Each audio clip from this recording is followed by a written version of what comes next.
E é nesse circo, Dani, que eu quero ouvir você, porque o Bolsonaro entregou ao Supremo Tribunal Federal seus extratos bancários referentes aos últimos 4 anos, todo o período em que ele chefiou o Executivo. E isso ocorreu após a determinação da quebra do sigilo de suas contas e da ex-primeira-dama Michele, no bojo, no conteúdo do inquérito sobre o suposto esquema de venda de presentes e joias dadas ao presidente. Nessa petição, os advogados de Bolsonaro dizem que a entrega é espontânea, mas pedem respeito ao sigilo dos dados. Abre aspas. Considerando o teor dos documentos, eles ainda dizem que Bolsonaro está à disposição da justiça para quaisquer esclarecimentos sobre sua movimentação bancária. Daniela Alves, está certa a defesa de Bolsonaro de ir ao Supremo Tribunal Federal e não submeter a esta CPI, em que se aprova tudo o que a situação quer e nada do que a oposição pretende? Bom, uma boa tarde, Capês, Nelson, Diego, Nicoli e, claro, toda a audiência da Jovem Pan. Bom, Capês, eu acho que a defesa... Claro, eu não posso fazer uma análise técnica, não é, sobre o que está acontecendo desde o ponto de vista jurídico, mas nós podemos fazer análise, no caso eu, não é, sobre a questão lógica e política também, porque neste momento acho que a gente precisa fazer mais uma análise política da situação do que efetivamente jurídica. E aí, neste quesito do Bolsonaro, claro, eu vejo com bons olhos que a sua defesa tenha se antecipado, mas, na verdade, eu acredito que o que a Michele falou, a Michele Bolsonaro, foi bem adequado também. Ora, nós estamos aqui, estamos à disposição, ou seja, parece que estão extrapolando nesses pedidos, porque nenhum pedido anterior foi feito, ou seja, ninguém negou entregar qualquer tipo de informação. Portanto, se ninguém negou porque ninguém pediu, qual seria, logicamente, a razão de você já querer solicitar, né, a quebra de sigilo? Logicamente, não faz sentido para mim. Faria sentido se, né, a Justiça solicitasse as informações ao Bolsonaro, à sua esposa, quem quer que seja, e a partir disso eles falam, não, nós não vamos entregar. Bom, faria sentido, né? Então, a partir da recusa dos senhores, nós teremos de simplesmente solicitar a quebra de sigilo das suas informações. Algo que não ocorreu. Portanto, logicamente, não faz sentido para mim essa quebra de sigilo. Agora, com relação à CPMI, também, muito mais do que a questão jurídica em si, ali, né, é uma comissão e que é o ambiente político, é o jogo político que está ali, né, nesse ambiente.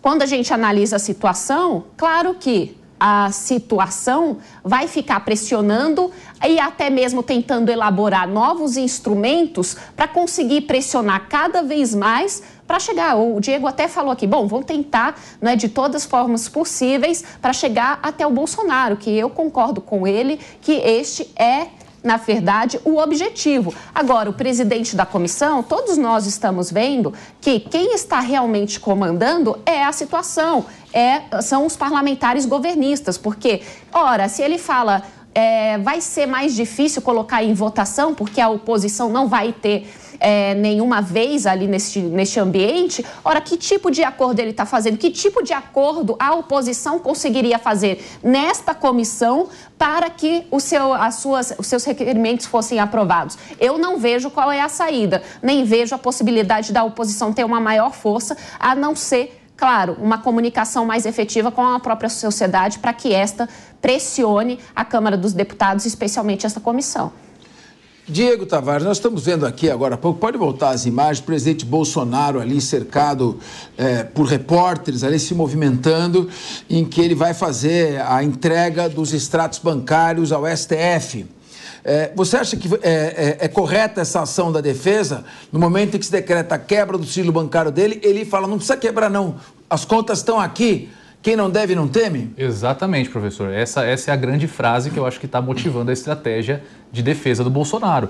Porque, realmente, você encarar o prejuízo, e aí eu não estou dizendo um prejuízo judicial, porque na prática isso tem o mesmo efeito. A quebra de sigilo com o fornecimento dos dados pelo órgão que mantém esses dados e a entrega espontânea. Juridicamente tem o mesmo efeito. Mas o desgaste político para o ex-presidente, que já está sendo a todo tempo desgastado com essas diversas ações que ele está enfrentando no Poder Judiciário, é muito maior se ele deixa a medida ser efetivada. Mas desde o ponto de vista dos direitos individuais não tem o mesmo efeito.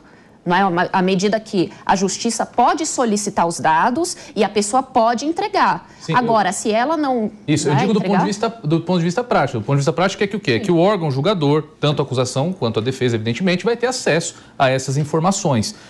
Eu acho que, na verdade, isso realmente, a estratégia da defesa é evitar o desgaste político do ex-presidente estar sendo submetido a uma quebra de sigilo bancário. Então, eu acho que a defesa acerta com essa estratégia. Não sei se a Michelle Bolsonaro também vai fazer essa entrega espontânea, provavelmente sim, né? Até para Diego, você está dizendo o seguinte, porque quando se decreta a quebra do sigilo bancário, sai em todo jornal aquelas manchetes, né? Exatamente. Decretada a quebra do sigilo bancário do ex-presidente Jair Bolsonaro, como se aquilo já fosse uma condenação. Exatamente. Você está querendo dizer, quando ele vai lá e entrega as contas, diz... Para que tudo isso? Está aqui as contas, deem uma olhada. Esse é o ponto, professor Capês. É realmente para os populares, para o povo brasileiro que não tem o conhecimento técnico em direito, a manchete, olha só, o ex-presidente com seu sigilo bancário quebrado, é algo muito, muito pesado para a imagem do ex-presidente, que, como eu disse, já está enfrentando um desgaste político muito grande. Então, a defesa, na minha opinião, acerta bastante em promover essa entrega espontânea dos dados. Eu acho até, Nicolas, que deva ter partido do próprio Bolsonaro. Isso porque o político é quem faz a política, né? E, nesse caso, ele está buscando um resultado político impactar todos com essa... lisura, né? Olha, não tenho nada a esconder. Veja bem, se tem coisa errada nas contas, a tendência é você retardar ao máximo. Porque quando você decreta a quebra do sigilo, entre decretar a quebra do sigilo, chegar a acessar os dados, o Banco Central acessar os bancos privados, onde tem as contas, e enviarem para a investigação, demora. Sim. Então, quando ele vai lá e entrega, ele está acelerando. Sim. Então, se tiver alguma coisa errada, é uma estratégia suicida. Sim. Por isso que a impressão que dá é que se ele vai lá entregar, é porque não tem nada demais. Mas por outro lado, Capês, assim, a quebra do sigilo bancário já foi noticiada, ele está sabendo que vai quebrar, então, de qualquer forma, mais cedo ou mais tarde, chegariam nos dados bancários do ex-presidente Bolsonaro. Quando ele se antecipa, ele está fazendo um aceno, até, claro, contribuindo para as investigações, mas também um aceno de que, olha, quem não deve não teme, está aqui. Tá para vocês verem o que tiver. Você concorda, Nico? Você queria cortar o Nelsinho? Porque se sai... Estou vendo você nervoso com a fala do Nelsinho. Já vou comentar. Então termina primeiro. Porque se sai, Nico, está me cutucando aqui debaixo da mesa que ele quer te interromper. Mas você concorda porque se sai na notícia que, olha, hoje a polícia quebrou o sigilo do Bolsonaro, passa a mensagem de que, olha, o Bolsonaro estava escondendo alguma coisa e a polícia teve que quebrar o sigilo, isso seria politicamente ruim para ele. Acho que essa discussão tem dois lados, né? Do ponto de vista da opinião pública, corretíssimo o Bolsonaro deixar as contas às claras e que a justiça possa ter acesso a elas. Mas na hipótese, estou dizendo, de que Bolsonaro seja responsável, né, pela venda das joias, é óbvio, e a gente não pode ser inocente e ingênuo a ponto de achar que esses recursos iriam parar na conta dele. E atenção, sou obrigado a interrompê-lo, porque são 14 horas e 29 minutos. Vai, Nicolas. Enfim, então, se houve, de fato, essas vendas de joias e o Bolsonaro foi beneficiado com algo que deveria ser patrimônio público, é evidente que possivelmente ele usou contas laranjas, né? Então, eu vejo por esse lado. Então, eu duvido que o Bolsonaro seria tão também ingênuo a ponto de que esses recursos fossem parar. Mas você está dizendo que ele usou conta laranja, então? Não, eu não estou dizendo isso, eu estou dizendo na hipótese. E assim? Eu falei na hipótese. Mas existe uma discussão de fundo que nós estamos trazendo isso recorrentemente aqui no Linha de Frente, a respeito da existência de crime em relação à venda das joias. Isso tem que ser discutido também. Porque se Bolsonaro fez essa venda de joias de boa fé, acreditando que de fato se tratava de um presente personalíssimo, aí não teria o que falar de crime, não teria problema nenhum que ele recebesse esse dinheiro na sua conta bancária. Então, existe essa discussão de fundo, da qual a gente ainda espera uma conclusão, porque em que pese a existência de várias... Eu não entendi. Quem está nos assistindo pode ficar confuso. Foi decretada a quebra do sigilo bancário do ex-presidente Jair Bolsonaro, no caso que investiga a possível venda de presentes que ele recebeu. Exato. E você está dizendo o seguinte, independentemente dele ter entregue as contas, porque ele acha que não vai se encontrar nada de errado ali, não tem crime. Exato. A investigação é de um fato que não é criminoso? Por que você está dizendo que o fato não é criminoso? Olha, diante de toda a discussão que nós tivemos durante essa semana, não existe na lei, e nós temos um princípio geral de direito que diz que somente a lei pode criar um crime, não existe uma lei que criminalize essa conduta de vender um presente personalíssimo, algo que é seu. Você pode contestar isso sobre o ponto de vista moral, mas diante dos princípios de direito penal, de processo penal, e olha a minha responsabilidade de falar disso. Não, mas não é isso. Você está dizendo o seguinte, não existe nenhuma lei dizendo que os presentes personalíssimos recebidos pelo presidente da República pertencem à União. Exatamente. Não há nenhuma lei. Inclusive, o presidente Lula afirmou recentemente que tem um relógio caríssimo que ele ganhou do então presidente Jacques Chirac em 2005. Então, não tem nenhuma lei regulamentando isso e dizendo que os bens são da União. Se não tem lei dizendo que os bens são da União, tanto que o presidente Lula afirmou que tem um relógio até hoje que ele ganhou como presente, tanto que os 568 presentes que foram devolvidos e os 80 itens que não foram devolvidos não configuraram crime, nem ele nem a Dilma foram processados até hoje. Então, se não existe lei afirmando que os bens são da União, então não existe crime de desviar bens da União. Exato. Que é o peculato desvio. E aí não teria investigação. Você está indo nessa linha? Exatamente, professor. Como eu disse, existe um princípio geral de direito que diz que somente lei, e lei mesmo, lei como a gente chama no direito em sentido estrito, pode criar uma conduta típica, pode criar um crime. Nesse caso, nós não temos. Como eu disse, nós temos vários diplomas falando sobre presença de presidente da República, tem até uma lei específica, mas que não trata das especificidades desse caso e também não cria esse tipo penal. Então, nós temos aí um vácuo legislativo e, diante desse vácuo legislativo, nós não podemos condenar o presidente Bolsonaro ou qualquer outra autoridade pública ou pessoa que participe da administração pública de qualquer forma, que receba um presente pessoal e venda, doe e faça o que quiser com esse presente. Capês, e mais do que isso, não é nem que não existe lei que diga que isso é crime ou não. Na regulamentação, naquelas portarias e tal... Tem alguém com muita pressa hoje na produção, porque eu vou ter que dar hora de novo.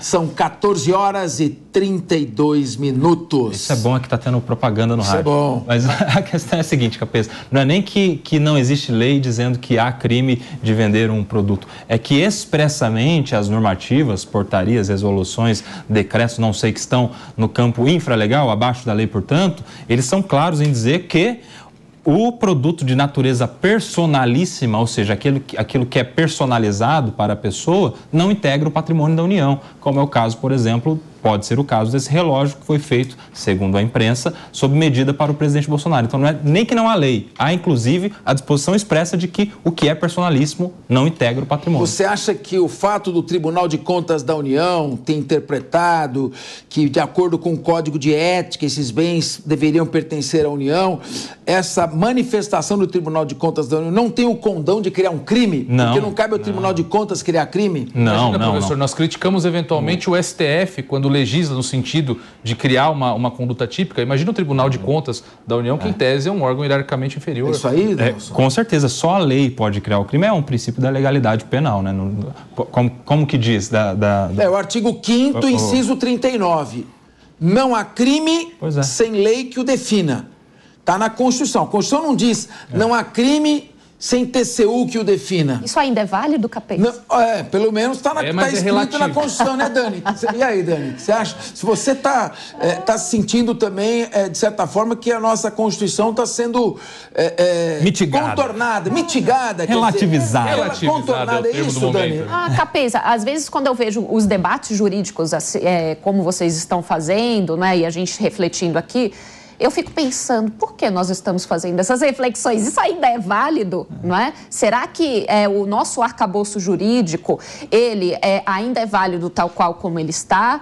Ou novas interpretações estão surgindo? Falta de lideranças, falta do Congresso Nacional colocar, afinal, para que ele serve. Enfim, parece que nós temos uma confusão de poderes e isso está extrapolando para o ambiente jurídico também.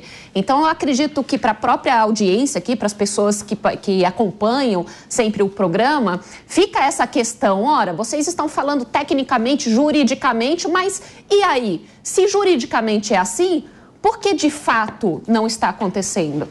Você está lendo ali, olha, no gerador de caracteres. Quem está no rádio não está vendo, nós estamos com o gerador de caracteres aqui na tela.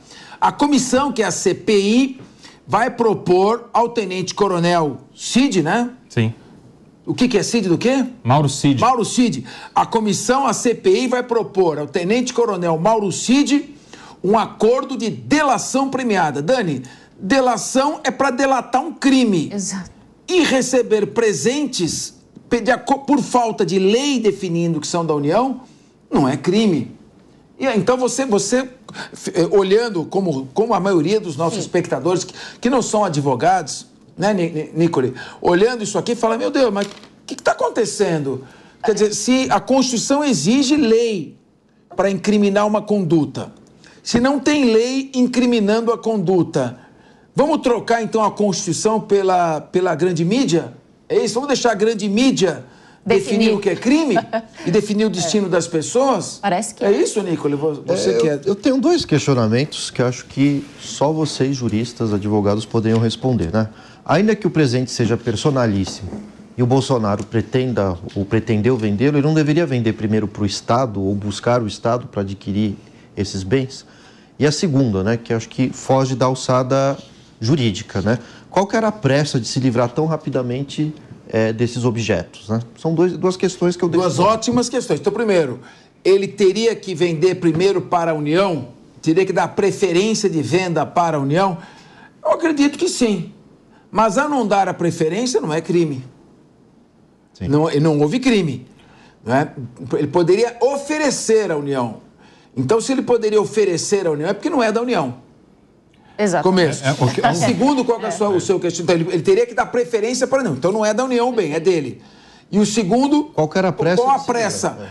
É uma questão que diz respeito a ele, como disse a Dani, subjetiva. O que nós estamos discutindo aqui é o seguinte: você pode prender um cidadão sem que ele esteja sendo investigado pela prática de uma infração penal. Basta a imprensa dizer, pela questão ética, da moralidade, isso aqui deveria pertencer à União.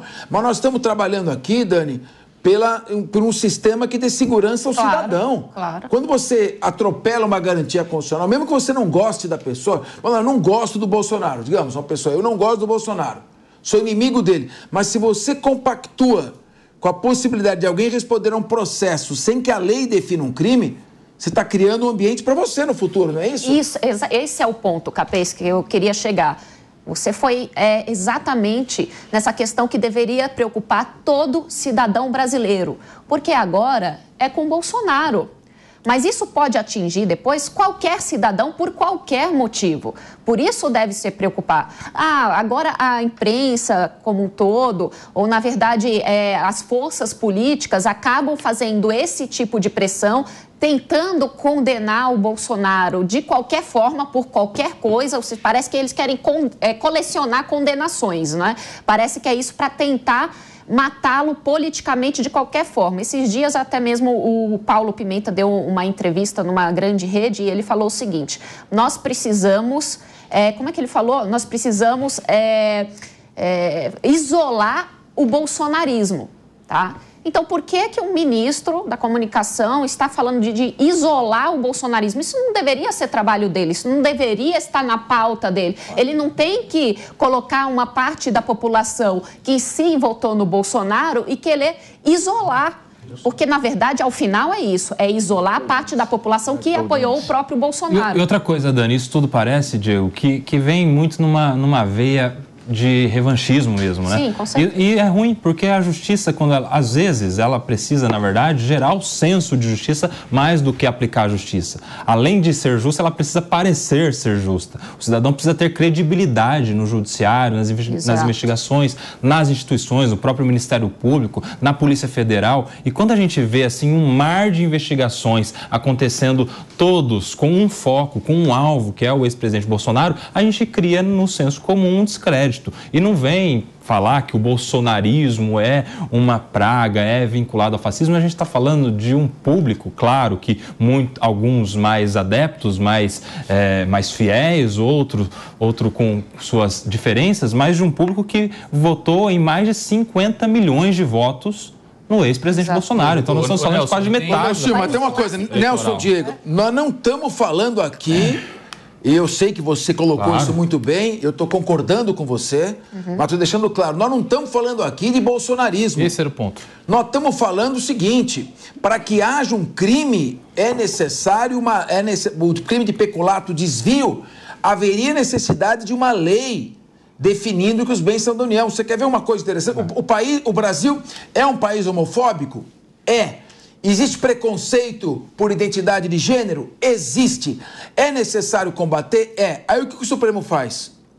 Ele pega a lei de racismo, lei 7.716, essa lei, por uma falha do legislador, não considera crime a discriminação por orientação sexual. Então, em vez do Supremo mandar um recado, um ofício, encaminhar ao Congresso Nacional uma recomendação de que crie também o delito de discriminação por orientação sexual, o que o Supremo Tribunal Federal faz? Ele vai e, por analogia, diz que a discriminação por orientação sexual também é crime. Muito bem. Todas as comissões de direitos humanos, grupos que lutam pela defesa dos direitos humanos, pelo combate ao preconceito, aplaudiram. Mas não perceberam, Daniela, eu queria te ouvir, que foi aberto um precedente. Perfeito. Para atingir essa finalidade importante para a sociedade, o Supremo Tribunal Federal violou a mais sagrada das cláusulas pétreas, que é a base da proteção de todo cidadão, que vem desde a Magna Carta de 1215, que só a lei pode definir um crime. Perfeito. Abriu-se um precedente, agora a jurisprudência pode dizer o que é crime. Eu vou depender do que um juiz vai dizer e não do que está na lei? É assustador, não é, Capês? É extremamente assustador. Vemos esse tipo de situação acontecendo no país. E até por isso, esses pontos que você levantou, eles são extremamente importantes, porque por mais que a gente fale aqui, ou que eu fale, mas tecnicamente vocês estão refletindo sobre o ponto de vista jurídico, mas não é isso que está acontecendo.